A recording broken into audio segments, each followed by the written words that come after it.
جمع حضوريا للمتهمين والثاني والثالث والسادس والسابع والسابع والتاسع والعاشر والحادي عشر.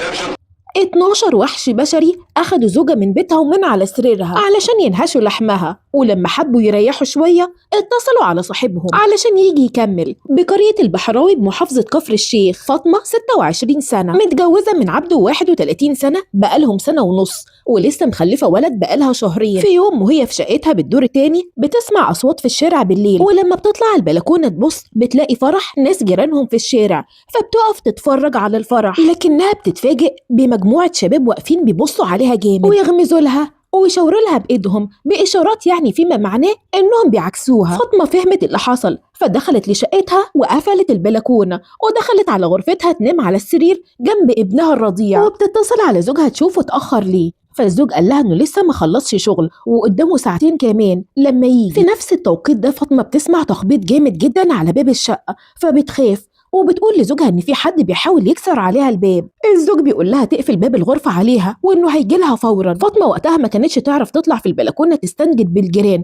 لان صوت الفرح كان عالي فمحدش هيسمعها. في نفس الوقت باب الشقه كان اتكسر ودخل منه 6 شباب ملثمين وكسروا عليها باب الغرفه، وكان معاهم آلات حاده وطبنجات متاخده من بيتها من سريرها، الاسلحه الناريه وضرب النار في السلم وارهاب الناس كلها، واخدوها بالقوه من حضن ابنها. ولما فاطمه صرخت وهي حضن ابنها وترجتهم يسيبوها، ال6 شباب اخدوها بالاجبار وحطوا ابنها الرضيع على السرير وجروها ونزلوها للشارع وهي بتصرخ. واول لما نزلت لقت ميكروباص ابيض دخلوها فيه. الناس في الفرح لما شافوا المنظر حاولوا يوقفوا الميكروباص، لكن الاشخاص الملثمين هددوهم بالآلات الحادة وضربوا طلقات بالطبنجة في الهواء بقصد ترهيب الناس علشان الميكروباص يمشي، وفعلا قدروا يهربوا. في نفس الوقت الجيران كانوا بلغوا رجال الامن، وفي الوقت ده الميكروباص كان ماشي ووصل لمنطقة زراعية مهجورة بمنطقة قرضة. ولما الشباب نزلوا فاطمة اتفاجئت ب6 شباب مستنيينها غير ال6 الشباب اللي كانوا معاها في الميكروباص،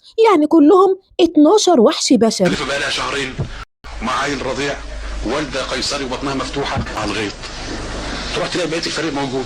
رموا فاطمة على الأرض ولفوا حواليها وهم بيبصوا لها كأنها فريسة وعايزين ينهشوها. فاطمة فضلت تبكي وترجتهم يسيبوها وياخدوا ذهبها وكل اللي معاها، لكن بكل وحشية الذئاب البشرية فضلوا يشدوا في ملابسها ويقطعوا فيها وهم بيضحكوا عليها. فاطمة فضلت تصرخ ووطت على رجلهم كلهم وفضلت تبص في رجلهم وتترجاهم يسيبوها لأنها ست متجوزة ولسه مخلفة من شهرين وبطنها مفتوحة قيصري. لكن ال12 شاب بكل وحشية قربوا منها واتفقوا ان كل واحد فيهم هياخد دوره فيها، وبدأوا واحد ورا التاني لمدة 5 ساعات متتالية اعتداء جماعي. 12 ذئب بيعتدوا عليها ومن كتر صراخاتها أغمى عليها، لكن الذئاب البشرية كانوا مستمرين حتى وهي فاقدة الوعي. وبعد ما خلصوا قرروا يرتاحوا شوية وبعدها يكملوا تاني. المفاجأة بقى لما واحد من الشباب دول قال لهم انه عايز يتصل على صاحبه يعزمه على فاطمة وياخد دوره وهي متعة ببلاش، فالشباب وافقوا. وفعلا الشاب ده اتصل على صاحبه اللي اسمه نادر 24 سنة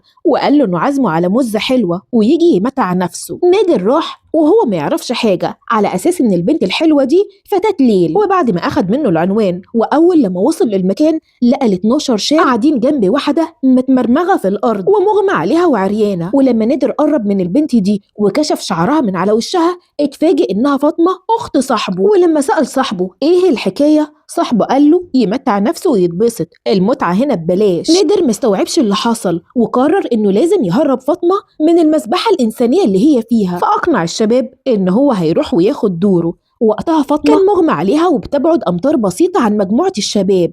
نادر وقتها قرب منها وحاول يفوق فاطمة وقال لها إن هو هيساعدها ويهربها، لكنها تحاول تساعده وتمشي معاه لأن معظم الشباب نايمين ومش حاسين بحاجة، ودي فرصة مناسبة عشان تهرب قبل ما هم يفوقوا. وفي لحظة غفلة نادر أخد فاطمة وسندها ومشيوا، لكن للأسف الشباب شافوهم وفاقوا وجري وراهم. في نفس التوقيت ده كانت العناية الإلهية لما عربية دورية شرطة ماشية على الطريق بالصدفة، ظابط ومعاه عساكر شافوا مجموعة شباب بيطاردوا نادر ومعاه واحدة متبهدلة. الشرطة اتدخلت وحصل تبادل إطلاق نار بين الشرطة والشباب ال12، وخلال تبادل إطلاق النار نادر وفاطمة قدروا يهربوا منهم وراحوا على اسم الشرطة يعملوا بلاغ. فاطمة قالت إنها ما تعرفش الشباب دول وأول مرة تشوفهم في حياتها وحالتها كانت صعبة جدا. تم تحويل فاطمة للطب الشرعي ووقتها تم القبض على 9 شباب، لكن هرب منهم 2، ونادر لأنه مشتركش في الواقعة وساعد فاطمة فبقى شاهد إثبات. بالتحقيق مع مجموعة الشباب أنكروا الواقعة، فتم تحويلهم لطب الشرعي لأخذ تحليل DNA منهم، وبمطابقته مع العينات الموجودة عند فاطمة